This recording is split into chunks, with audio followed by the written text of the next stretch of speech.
Ready? Start.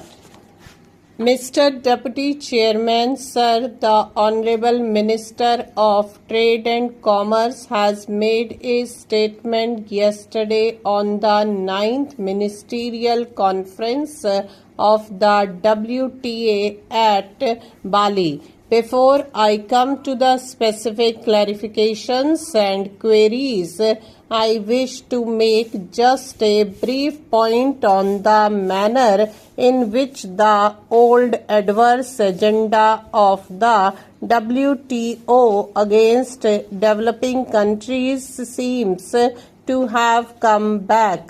I say this because Indian agriculture is in a precarious state. We have over 60% of the people dependent on agriculture for their livelihood, but the agriculture contributes only about 15% of the national GDP. Compared to the services sector and the manufacturing sector, our agricultural sector is highly vulnerable, and therefore the national concern for agriculture is legitimate. As far as the global distortions and agricultural trade are concerned, these global distortions have never been because of any lack of market access by the developing countries.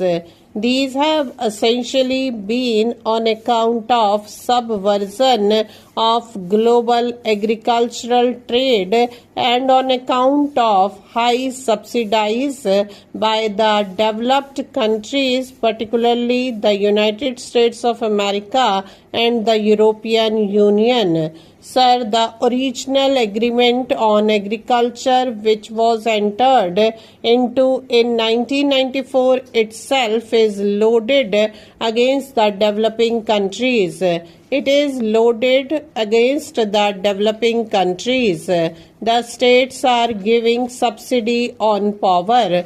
Sir, the Honorable Leader of the Opposition has asked rather a detailed explanation on various issues, so I would not repeat them. But sir, in a nutshell, I just want to say that the backdrop in which we are discussing this is clearly to be understood, that is crisis in Indian agriculture and the agrarian distress that we are currently facing, which is leading to unabated continuance of distress suicides by our farmers. Therefore, this acquires certain importance, which is enlarged more than what it is in normal circumstances. Hence, I have 6 clarifications to seek from the Honorable Minister. The first one is trade facilitation was not an issue or part of the original Doha development agenda.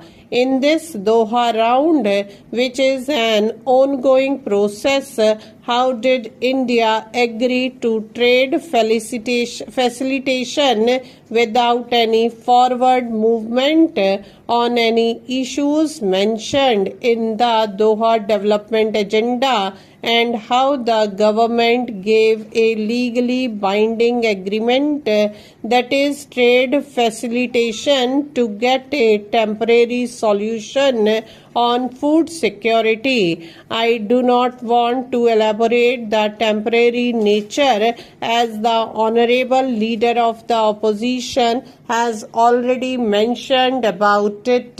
It is temporary in nature and is universally accepted. Now, my first query is, have you given a legally binding agreement in order to get a temporary solution? Secondly, sir, trade facilitation was developed countries' agenda and it benefits the developed countries rather than the developing countries. All of us know that The Honorable Minister himself agrees to it. Did the government conduct any study to assess the benefit for India from such trade facilitation agreement? If it was done, why is it not made public? Now, sir, according to the Honorable Minister, many aspects of trade facilitation agreement are already being implemented by India as autonomous policy measures. So, there was no danger in agreeing to this trade facilitation agreement. Sir, there is a clear difference between autonomous policy measures and a legally binding agreement, because autonomous policy measures are our autonomy. We can withdraw them, we can change them whenever we want, or we can amend them.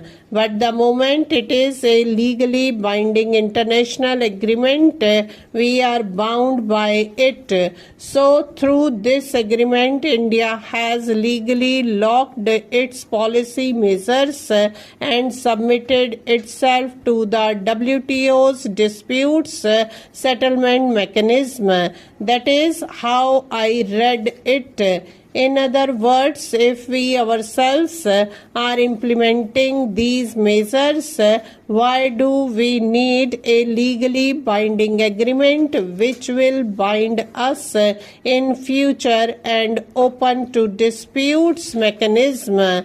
I want to know as to how is the government going to implement this trade facilitation agreement. What is the cost of its implementation? If you are going to meet this implementation cost through flow of foreign funds, then you are opening up to FDI and your entire services sector. As the Honorable Leader of the Opposition said today, agriculture contributes less than 20% of our GDP and the service sector is about 60%. So if you want foreign funding, it has to come from nowhere else but from services, in which case we are just making our economy much more vulnerable. Sir, it appears that in order to gain this interim mechanism which will operate till a final mechanism is found, we have conceded our position on many issues. We have heard that final mechanism may be 4 years down the line. Now, in order to achieve this interim mechanism, we have conceded our position on many of the other issues in our urge to get this interim mechanism to save our existing Food Security Act. We have passed the Food Security Act. I am not happy and I want to expand